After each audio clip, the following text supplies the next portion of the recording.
और लीला का रसपान करने के लिए उपस्थित सभी वैष्णवजनों को आभा का बहुत-बहुत नमस्कार।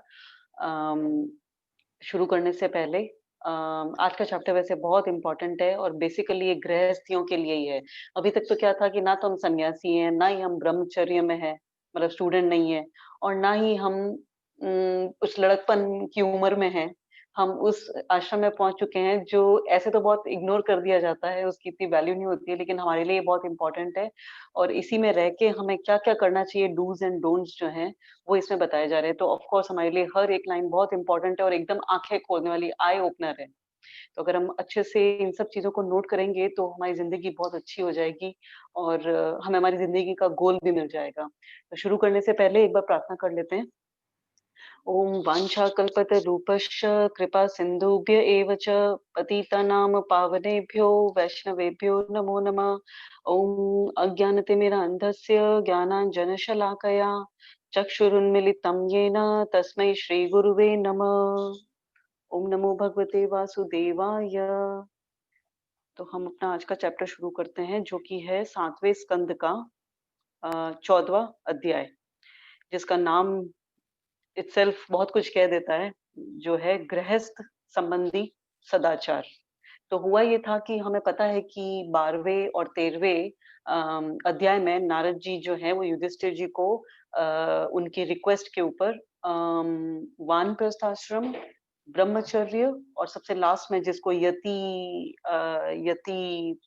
पुर जो जो लास्ट वाला था 13वां जो यति धर्म यानी कि जो संन्यास आश्रम होता है, उसके बारे में बता रहे हैं। हम सभी को पता है कि 4 आश्रम होते हैं। ब्रह्मचर्य जो स्टूडेंट लाइफ में होता है, फिर उसके बाद आता है हमारा गृहस्थ आश्रम, उसके बाद आता है 50 की उम्र में अम, अ वान नहीं या वानप्रस्थ आश्रम और उसके बाद आता है संन्यास आश्रम। तो ये 4 स्टेजेस होती हैं लाइफ की। तो अभी तक के चैप्टर्स में 3 कवर कर लिए थे हमने।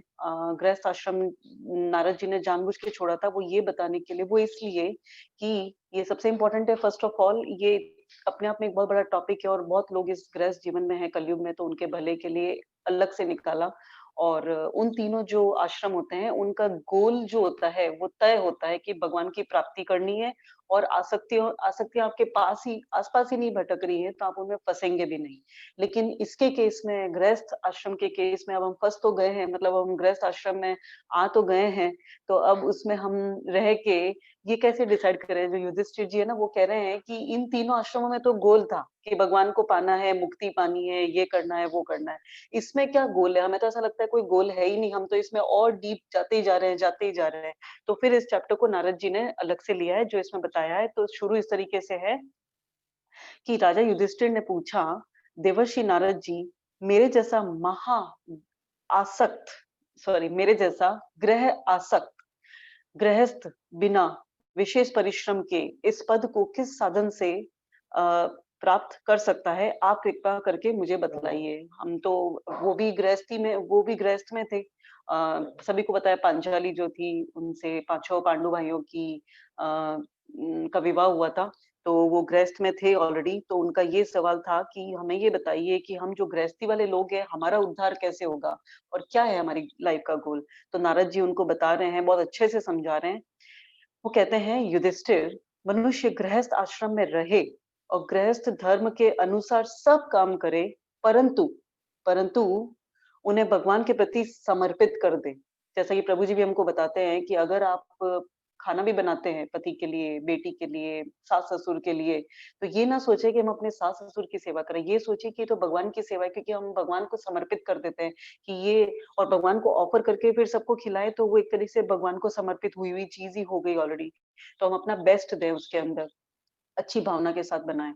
तो उन्हें भगवान के समर्पित कर दें और बड़े-बड़े संत महात्माओं की सेवा भी करें। तो एक एक चीज ये है कि जो भी आप काम करो भगवान को समर्पित कर दो, और साथ-साथ में आप संत महात्माओं के लिए भी टाइम निकालो थोड़ा। ऐसा नहीं कि खाली गृहस्थ में करते जा रहे हैं कि पति परमेश्वर, लेकिन साथ-साथ में जैसा कि कह लें कलयुग में और गृहस्थी लोगों के लिए भागवत कथा का श्रवण करना भी बहुत ज़रूरी है। वो पति के साथ तो होगा नहीं, वो सास-ससुर के साथ तो होगा नहीं, तो हमें संतों का भी समागम करना पड़ेगा, जैसे-जैसे टाइम मिले वैसे-वैसे। तो संतों की सेवा जहाँ भी करने को मिल जाए, जिस किसी भी रूप में मिल जाए, ज़रूर करें। अवकाश के अनुसार विरक्त पुरुषों में निवास करें और बार-बार श्रद्धापूर्वक भगवान के अवतारों जैसे-जैसे आपको समय मिले, चाहे दिन में, रात में, कभी भी रुक-रुक के जैसे-जैसे हो, डेली आप थोड़ा-थोड़ा ज़रूर से करें और बार-बार श्रद्धापूर्वक भगवान के अवतारों की लीला सुधा का पान करते रहें। जो हम कर रहे हैं तो बहुत अच्छा है ये हमारे लिए, और प्रभु जी को बहुत-बहुत इसके लिए धन्यवाद है, इस प्लेटफ़ॉर्म के लिए। अभी तो बहुत सब कुछ सही चल रहा है।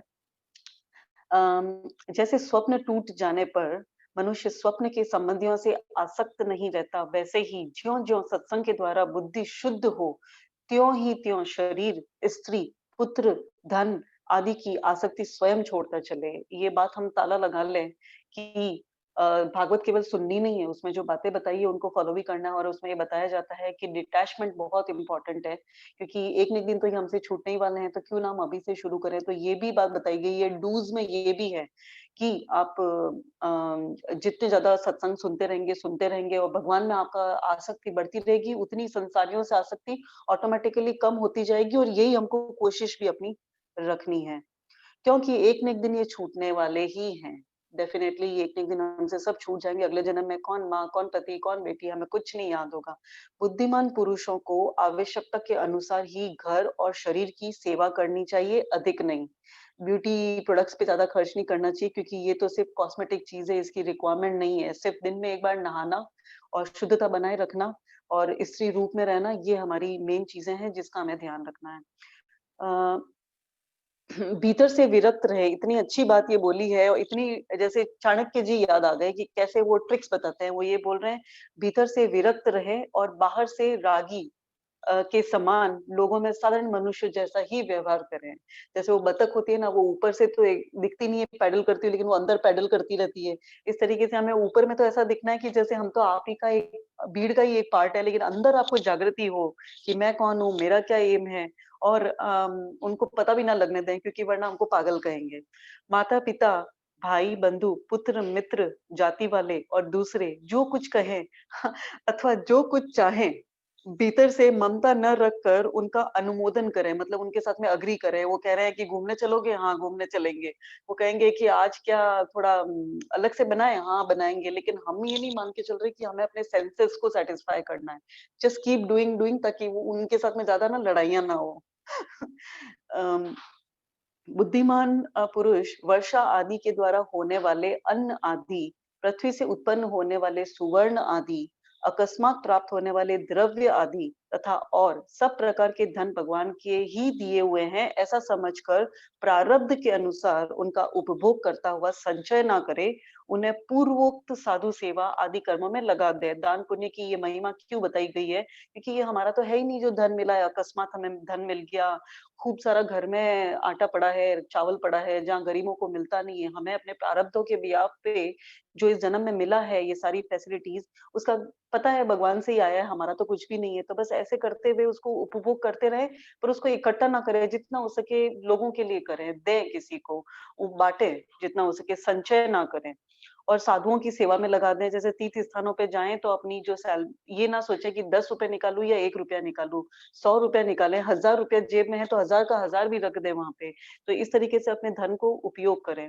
मनुष्य का अधिकार केवल उतने ही धन पर है, मनुष्यों का अधिकार केवल उतने ही धन पर है जितने से उसकी भूख मिट जाए। इसके अधिक संपत्ति को जो अपनी मानता भी है, वह चोर है और उसे दंड मिलना चाहिए। तो मतलब ज़्यादा इकट्ठे करने वालों को हम अंदर ही अंदर चोर बुला सकते हैं, बिल्कुल शास्त्रों के हिसाब से अलाउड है। हरिण, ऊँट, गधा, बंदर, चूहा, सरीसृप यानी रेंग कर चलने वाले जो प्राणी होते हैं, पक्षी और मक्खी आदि को अपने पुत्र के समान ही समझें। कभी एक टॉपिक उठा था कि कॉकरोच को मारे कि नहीं मारे, अब ये कह रहे हैं कि उनको अपना पुत्र समझें। अपने पुत्र को कोई भी नहीं मारेगा तो उनको ना मारें, वो उनको अपना पुत्र ही समझें। उसमें ये बहुत अच्छी बात बताई गई है, क्यों? क्योंकि उनमें और पुत्रों में अंतर ही कितना है। तो उनमें और पुत्रों में अंतर ही कितना है, ठीक है? वो नन्ही जाने हैं, वो बड़ी जाने हैं, वो आपसे पैदा हुए हैं और वो कहाँ से पैदा हुए हैं हमें नहीं पता। लेकिन अल्टीमेटली सब भगवान की बनाई हुई चीज़ें हैं, सब क्रीचर्स हैं, कर्मों के हिसाब से उन्होंने जन्म लिया है, तो कोई फ़र्क नहीं है किसी में भी। गृहस्थ मनुष्यों को भी धर्म, अर्थ और काम के लिए बहुत कष्ट नहीं उठाना चाहिए। मतलब लोग सुबह से शाम तक मुंबई जैसी जगह में मेट्रो में ट्रैवल करते हैं, वहीं सब्जियाँ काटते हैं, घर पाँव से लटकते-झटकते मेट्रो में। किसके लिए दौड़ रहे हैं? To earn bread and butter. जबकि अगर इतना नहीं भी एफर्ट करेंगे तो भी भगवान ने सबके लिए धन का, अन्न का बंदोबस्त तो करा हुआ है जितना हमारे शरीर के पालन के लिए ज़रूरी है। तो ऐसे गधों की तरह अंधी दौड़ में ना दौड़ें और अपने आप को थकाएँ नहीं। अपनी एनर्जी को इस डायरेक्शन में ना वेस्ट करें। अम, गृहस्थ मनुष्यों को भी धर्म, अर्थ और काम के लिए कुछ कष्ट नहीं उठाना चाहिए, बल्कि देश, काल और प्रारब्ध के अनुसार जो कुछ मिल जाए उसी से संतोष करना चाहिए। अपनी समस्त भोग सामग्रियों को कुत्ते, पतित यानी कि लोअर जो गरीब होते हैं और चांडाल परियन जो लोअर कास्ट के होते हैं, उन सब प्राणियों को यथा योग्य बाँटकर ही अपने काम में लाना चाहिए। जो भी आपको मिलता है बाहर कोई बेगर आया है तो उसको देना चाहिए। काले कुत्ते को दूध पिलाना चाहिए, रोटी खिलानी चाहिए, यस बिल्कुल करना चाहिए और उस उन सबको बाँटने के बाद ही अपने काम में लेना चाहिए। और तो क्या, अपनी स्त्री को भी जिसे मनुष्य समझता है कि यह मेरी है, अतिथि आदि की निर्दोष सेवा में नियुक्त रखते हैं। मतलब उसको भी बिज़ी रखो, उसको भी सेवा में लगाए रखो, ताकि ना तो हम ज़्यादा एक-दूसरे के साथ टच में रहें और ना ही हमारी आसक्ति बढ़ती रहे एक-दूसरे के लिए। तो ये इतनी अच्छी बात बताई है, उस ज़माने में जो औरतें नौकरी नहीं करती थी या गृहस्थ का काम करती थी, जब कभी भी घर में सन्यासी लोग आते थे, संत लोग आते थे या कहीं पे जाते थे तो औरतों को उनकी सेवा में लगा देते थे, आप उनके लिए खाना बनाओ, अब आप झाड़ू-पोछा करो, आश्रम को साफ करो, तो ये बहुत अच्छी चीज़ हुआ करती थी। स्त्रियों को भी लोग जो थे वो समझदार थे, वो इन सेवाओं में लगा देते थे संतों की। ओके। लोग स्त्री के लिए अपने प्राण तक दे डालते हैं, यहाँ तक कि अपने माँ-बाप और गुरु को भी मार डालते हैं, स्त्री ऐसा खेल करवाती है। अ, उस स्त्री पर से जिसने अपनी ममता हटा ली, उसने स्वयं नित्य विजयी भगवान पर भी विजय प्राप्त कर ली। यह शरीर अंत में कीड़े, विष्ठा या राख की ढेरी होकर रहेगा, ये सत्य है। कहाँ तो यह तुच्छ शरीर और इसके लिए जिसमें आसक्ति होती है वह स्त्री और कहाँ अपनी महिमा से आकाश को भी ढक रखने वाला अनंत आत्मा। मतलब कितना डिफरेंस है। ये भगवान है जो परमानेंट है और ये स्त्री है जो हमें पता ही नहीं कहाँ से आई है, किसकी है और हम उसको उसमें इतनी आसक्ति कर रहे हैं कि ये भूल जा रहे हैं कि जो अनंत आत्मा है वो परमानेंट है, बाकी सब टेम्पररी है। तो स्त्री में इतनी आसक्ति ना रखें। सेम अप्लाइज टू स्त्री आल्सो। अपने हस्बैंड में इतनी आसक्ति ना रखें। गृहस्थ को चाहिए गृहस्थ को चाहिए कि प्रारब्ध से प्राप्त और पंच यज्ञ आदि से बचे हुए अन्न से ही अपना जीवन निर्वाह करे। एक समय था जैसे सतयुग, त्रेता युग, द्वापर में और कलयुग में भी बिगिनिंग बिगिनिंग में जो ये पंच यज्ञ था, जब हम गूगल करते हैं तो गूगल हमको पंच यज्ञ की अच्छी सी बात बताता है। कौन से पंच मीन्स 5, यज्ञ मतलब 5 यज्ञ। कितने टाइप के? 5 टाइप के यज्ञ कौन-कौन से हैं वो जो इसमें बताया है वो है अ जो हमें डेली करने चाहिए वो हैं देव यज्ञ यानी कि वर्शिपिंग ऑफ देवता, देवताओं को पूजना यानी उनको भोग अर्पण करना, पितृ यज्ञ worship of one's forefathers यानी उनको पितरों को सफेद चीज ज्यादा भोग लगाते हैं जैसे चावल हुआ सफेद, मिठाई हुई सफेद, वो उनको भोग लगाएं। और मनुष्य यज्ञ वर्शिपिंग ऑफ फेलो ह्यूमंस, जो आपके आसपास के इंसान है जैसे बेगर आ गया, किसी ने आपसे कुछ उधार मांगा, उनकी सेवा करना, उनको खाना खिलाना। भूत यज्ञ, भूत मीन्स पंचभूत वाला जो भूत है ना, वो भूत यज्ञ यानी वर्शिपिंग ऑफ अदर बीइंग्स, जितने भी संसार में जीव जंतु, कीड़े मकोड़े, उन सब का जैसे हम कीड़ी नगरा, कीड़ी चींटियों को वो खिलाते हैं, अन्न दाना चुगाते हैं, पक्षियों को वो सब। और ब्रह्म यज्ञ यानी कि worshipping of knowledge, Brahma ji जो है वो नॉलेज, वो वेदों को लेके अवतरित हुए थे। तो ब्रह्म यज्ञ का मतलब होता है वर्शिपिंग ऑफ नॉलेज। तो एक बार रिपीट करते हैं पंच यज्ञ कौन से हैं। एक तो हुआ देव यज्ञ, पितर यज्ञ, मनुष्य यज्ञ, भूत यज्ञ और ब्रह्म यज्ञ, ये हमें डेली करने चाहिए। इससे हम हमारे लिए ही ये अच्छा है, हम हेल्दी रहेंगे, हमें सैटिस्फैक्शन मिलेगा और बहुत सारे इससे फ़ायदे होंगे, जिसलिए हमें ये तो उस ज़माने में लोग करते थे। तो तो गृहस्थ को चाहिए कि प्रारब्ध से प्राप्त पंच यज्ञ, अप्रारब्ध से प्राप्त और पंच यज्ञ आदि से बचे हुए अन्न से ही अपना जीवन निर्वाह करें। इन सबको बाँटने के बाद ही भोजन अपना जो है थोड़ा बहुत बचा हुआ वो खाएँ। जो बुद्धिमान पुरुष इसके सिवा और किसी वस्तु में स्वत्व नहीं रखते, उन्हें संतों का पद प्राप्त होता है। तो जो इस चीज़ को समझ गए हैं कि हमें बस पेट भरने के लिए खाना चाहिए, बाकी उसको बाँटें, उनको संतों की पदवी दे दी गई है। अ, अप अपनी वर्ण आश्रम विहित वृत्ति के द्वारा प्राप्त सामग्रियों से प्रतिदिन देवता, ऋषि, मनुष्य, भूत और पितृगण, जो अभी वो 5 आश्रम बताए थे उन्हीं से रिलेटेड देवता यज्ञ, ऋषि, मनुष्य, भूत और पितृगण का तथा अपने आत्मा का पूजन करना चाहिए हमें डेली। ये चीज़ें करनी चाहिए। यह एक ही परमेश्वर की भिन्न-भिन्न रूपों में आराधना है। तो ये करने के बाद में हमें अपने बारे में सोचना चाहिए। यदि अपने को अधिकार आदि यज्ञ के लिए आवश्यक सब वस्तुएं प्राप्त हों, तो बड़े-बड़े यज्ञ या अग्निहोत्र आदि के द्वारा भगवान की आराधना करनी चाहिए। ब्राह्मण लोगों को हमने बहुत देखा है, हमारे आसपास के लोगों को जो अग्निहोत्री होते हैं, वो अग्निहोत्र हवन डेली करके और फिर उसके बाद में जो इतना सा प्रसाद होता है, वो ही खाते हैं और अपना जीवन व्यतीत करते हैं। तो ये बहुत ही कड़ी तपस्या है, जो ब्राह्मण लोगों को हमने करते हुए देखा।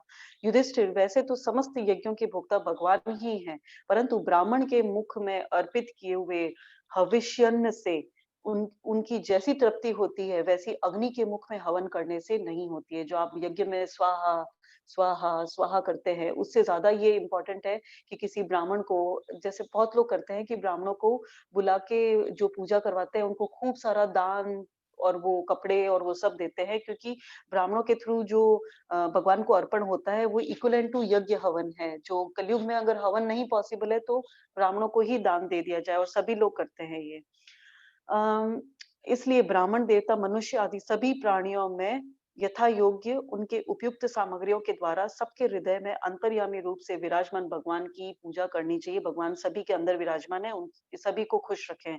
इनमें प्रधानता ब्राह्मणों की ही है। फिर भी कहा गया है कि इन सब के देवता, मनुष्य और प्राणी जितने भी हैं, उन सब में फिर भी सबसे बड़ी पदवी जो है वो ब्राह्मणों की है। तो ज़रूर से अगर आपके घर में पूजा पाठ हो रहा है, तो ब्राह्मणों को कंजूसाई से ना दें, अच्छे से दें, उनको उनको खुश करें, तो उनसे भगवान का आशीर्वाद मिलेगा।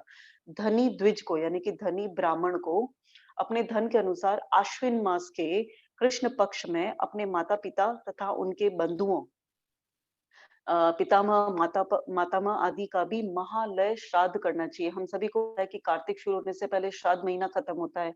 वो एक्सक्लूसिवली पितरों के लिए होता है, श्राद्ध के लिए होता है, जिसको श्राद्ध महीना कहते हैं। तो उसके लिए बताया गया है कि जो ब्राह्मण लोग और जो होते हैं, उन सबको जो ये महीना होता है कृष्ण पक्ष में अश्विन मास के, उसमें श्राद्ध करना चाहिए।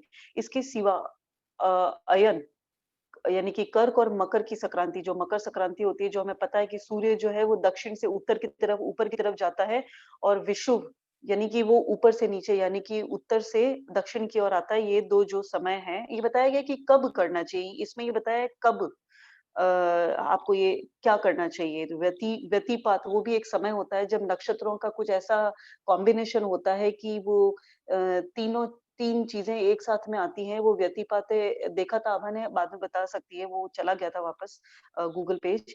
और दिन क्षय, चंद्र ग्रहण या सूर्य ग्रहण के समय, एक द्वादशी के दिन, श्रवण, धनिष्ठ, धनिष्ठा, अनुराधा नक्षत्र। हमने एक बार पढ़ा था पहले कि जो नक्षत्र होते हैं वो 27 नक्षत्र होते हैं। अलग-अलग टाइप के नक्षत्र होते हैं जो उसमें ज्योतिष विद्या के हिसाब से होते हैं। एक चैप्टर आया था हमारे पुराने किसी छठे स्कंद में, आभा ने ही पढ़ा था। द्वादशी के दिन श्रवण, धनिष्ठा और अनुराधा नक्षत्रों में वैशाख शुक्ला तृतीया, यानी कि अक्षय तृतीया जो अप्रैल में आती है अराउंड गर्मियों में, कार्तिक शुक्ल नवमी यानी कि अक्षय नवमी, अगहन, पौष, माघ और फाल्गुन, ये 3 महीने हैं। इन 4 महीनों की कृष्ण अष्टमी, माघ शुक्ला सप्तमी, माघ की मघा नक्षत्र से युक्त पूर्णिमा और प्रत्येक महीने की वह पूर्णिमा जो अपने मास नक्षत्र ये चीजें ब्राह्मण बता देते हैं हमको ऑटोमेटिकली, तो हम अगर नहीं भी समझ रहे हैं तो कोई बात नहीं। चाहे चंद्रमा पूर्ण हो या अपूर्ण, द्वादशी तिथि का अनुराधा, श्रवण, उत्तरा फाल्गुनी, उत्तर आषाढ़ा और उत्तर भाद्रपदा के साथ योग जो बनता है, और एकादशी तिथि का तीनों उत्तरा नक्षत्रों से योग अथवा जन्म नक्षत्र या श्रवण नक्षत्र से योग, ये सारे समय पितृगणों का श्राद्ध करने के योग्य एवं श्रेष्ठ हैं। तो इस टाइम पे मतलब श्राद्ध के महीने में तो हम करते ही हैं। इन इन सारी तिथियों को भी हमें अपने पितरों का जो है वो श्राद्ध करना चाहिए। एटलीस्ट उनको भोग तो ज़रूर लगाना चाहिए। ओके। उम, ओके। ये योग केवल श्राद्ध के लिए ही नहीं, अभी सभी पुण्य कर्मों के लिए उपयोगी हैं। तो पूर्णिमा को दान पुण्य वगैरह करना चाहिए। ये कल्याण की साधना के उपयुक्त एक और चीज़, पितरों का कोई भी कार्य एकादशी को नहीं करना चाहिए, ये वर्जित है। ये कहीं पे अभी आभा ने पढ़ा था तो सोचा था बताने के लिए। जैसे किसी हमारे घर में कोई पितर जो है उनका श्राद्ध या कोई भी चीज़ एकादशी को आता है, तो एकादशी के नेक्स्ट डे कर लेना चाहिए, क्योंकि वो जिस दिन शरीर छोड़े थे, मान लीजिए उस दिन एकादशी था, तो एकादशी को नहीं करके उसके नेक्स्ट डे करना चाहिए। इस तरीके से कहीं पे आभा ने पढ़ा था। पंडित लोग बता देते हैं ये बात वैसे, पर हमें माइंड में रहेगी तो क्या पता कुछ फ़ायदा हो जाए, इसलिए आभा ने बताया। अ, ये योग केवल श्राद्ध के लिए नहीं, सभी पुण्य कर्मों के लिए उपयोगी है। ये कल्याण की साधना के उपयुक्त और शुभ की अभिवृद्धि करने वाले हैं। इन अवसरों पर अपनी पूरी शक्ति लगाकर शुभ कर्म करना चाहिए, इसी में जीवन की सफलता है। इन शुभ संयोगों में जो स्नान, जप, होम, व्रत तथा देवता और ब्राह्मणों की पूजा की जाती है, अथवा जो कुछ देवता, पितर, मनुष्य एवं प्राणियों को समर्पित किया जाता है, उसका फल अक्षय होता है, यानी कि कभी भी क्षय नहीं होता है। तो ये बताया गया है कि गृहस्थ में रहने वाले लोगों को क्या-क्या चीज़ें करनी चाहिए, कब-कब करनी चाहिए। तो ये काल के बारे में बताया कि क्या समय होता है ये अच्छे काम करने के लिए गृहस्थ में रह के। युधिष्ठिर इसी प्रकार स्त्री के पुंसवन, हमने पढ़ा था पुंसवन जो होता है जब गर्भवती महिला होती है, तो उसके तीसरे, चौथे या 5वें महीने में ये संस्कार किया जाता है, क्योंकि तब जो फीटस है, वो बच्चे का रूप लेना शुरू कर देता है। तो इसी प्रकार स्त्री के पुंसवन आदि, संतान के जात कर्म आदि तथा अपने यज्ञ, दीक्षा आदि संस्कार, जो 16 संस्कार होते हैं, उनके समय शवदाह के दिन, जिस दिन फ्यूनरल होता है, या वार्षिक श्राद्ध के उपलक्ष्य में अथवा अन्य मांगलिक कार्यों में दान आदि शुभ कर्म करने चाहिए। युधिष्ठिर, अब मैं उन स्थानों का, वो तो था काल के बारे में वर्णन कि किस समय में अच्छे काम करना चाहिए, अब स्थानों की भी महिमा बताइए। काल, देश और एक और था जिसमें ये देश की बात बता रहे हैं। अब मैं उन स्थानों का वर्णन करता हूँ जो धर्म आदि श्रेय की प्राप्ति कराने वाले हैं। स्थान, सबसे पवित्र देश वह है जिसमें सत पात्र मिलते हों। हमारा भारतवर्ष जो है वो बहुत पवित्र माना जाता है धार्मिक दृष्टि से।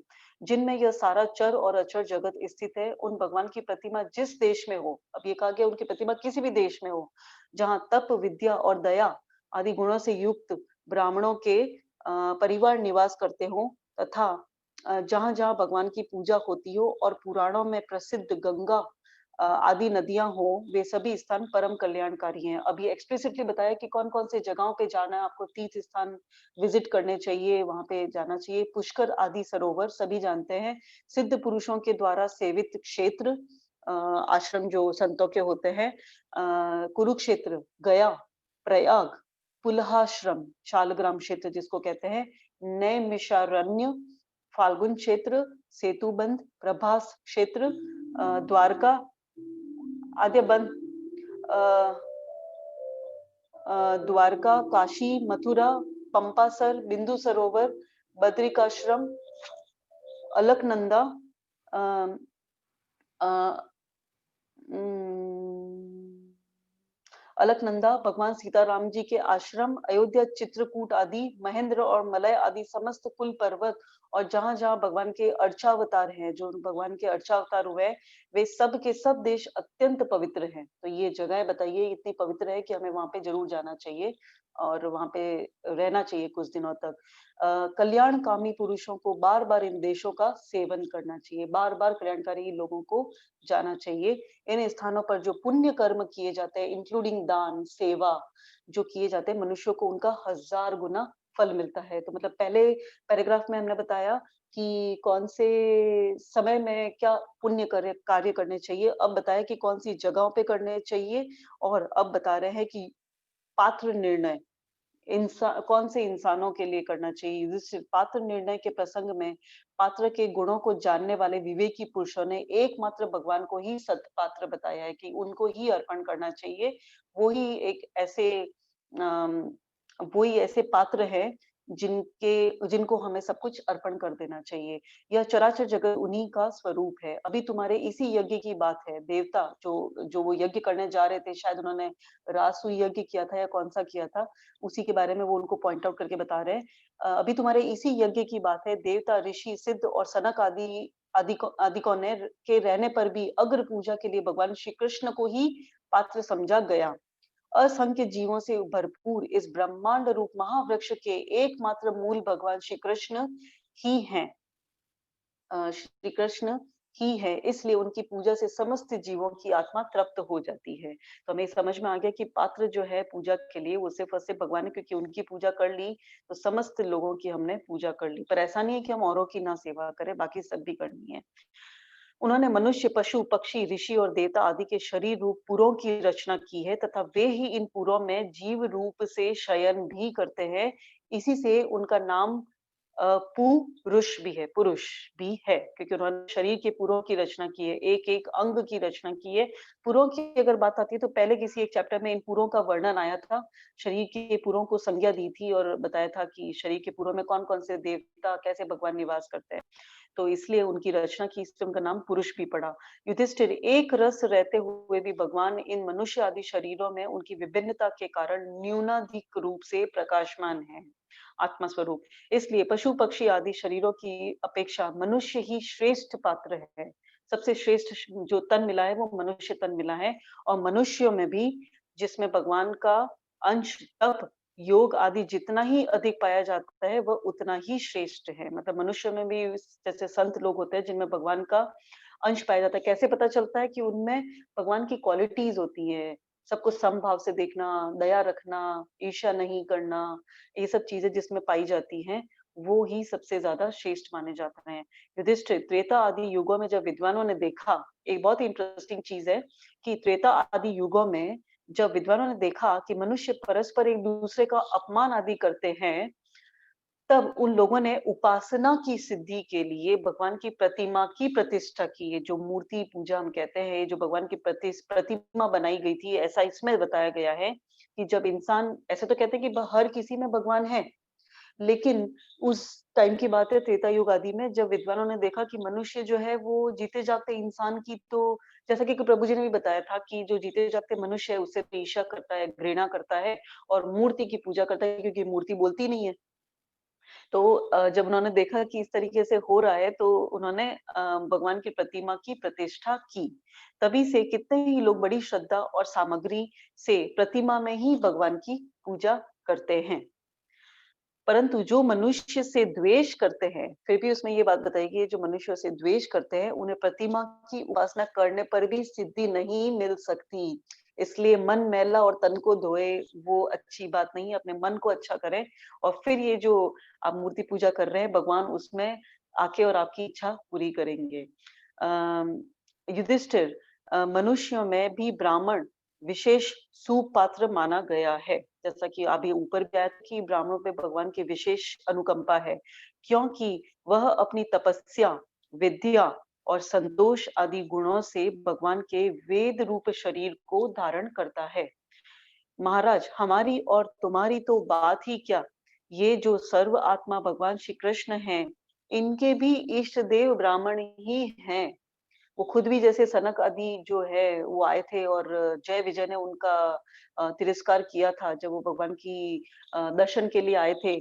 तो भगवान ने कहा था कि वैसे तो मैं भगवान हूँ, लेकिन मैं ब्राह्मण मेरे से भी ऊपर है, इसलिए उनका तिरस्कार, मेरे जो दूतों ने जो आपका तिरस्कार किया है वो एक तरीके से मेरा ही काउंट हो गया।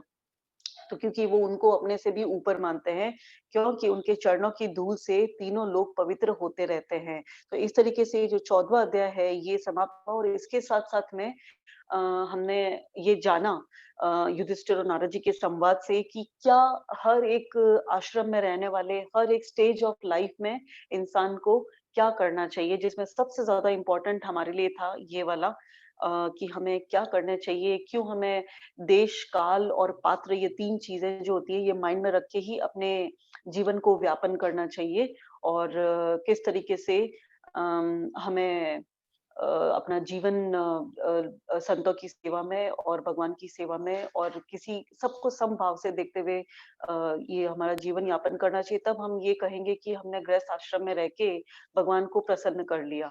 इसके साथ में चैप्टर समाप्त होता है। हरे कृष्णा। ओम नमो भगवते वासुदेवाय। बहुत बढ़िया आभा माता जी। आज तक तो हमने भी यही सुना था अपने गुरु से कि लोगों को मूर्ति पूजा पसंद है, सामने जीते जागते मनुष्य नहीं पसंद है। वो आज यहाँ पर हमको सबूत भी मिल गया। तो बहुत बढ़िया, क्या बात की। जो मनुष्य से द्वेष करते हैं और मूर्ति पूजा करते हैं उन्हें कभी सिद्धि नहीं मिल सकती। यानी वो कितना भी जप तप कर लें उनका सारा व्यर्थ है। कि जो जीते जागतों की तो इंसल्ट करते हैं और है ना, जो मूर्ति होती है उसकी पूजा करते हैं, क्योंकि मूर्ति तो बोलती नहीं है। जो मन किया खिला दो। एकादशी वाले दिन भगवान को खाना खिलाते हैं, मालूम है। कहते हैं कि ना, भगवान खा रहा है कोई बात नहीं, तो हम भी खा सकते हैं, उसमें क्या है, क्योंकि वो तो भगवान बोलता ही नहीं है ना मूर्ति वाला, तो गुरु भी बोलता ही नहीं है मूर्ति वाला, इसलिए उसको खिलाते हैं, खुद भी खा लेते हैं। अगर सामने होता तो मना करता कि भाई आज एकादशी है। और अमावस की बात है, काले कुत्ते की बात निकली थी, तो आज अमावस है।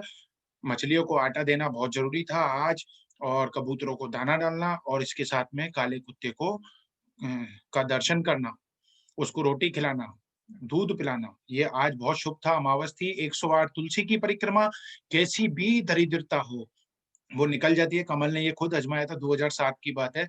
जैसी तुलसी की 108 परिक्रमा करी थी। अमावस साल में एक ही बार आती है, मौनी अमावस, सोमवती अमावस। तो 108 तुलसी की परिक्रमा करते हैं, जो परेशानी होती है वो परेशानी निकल जाती है, आर्थिक से रिलेटेड, है ना। तो अभी भी समय है, अगर किसी ने नहीं करी हो। किसी ने करी है परिक्रमा? थोड़ा हाथ दिखा सकते हो?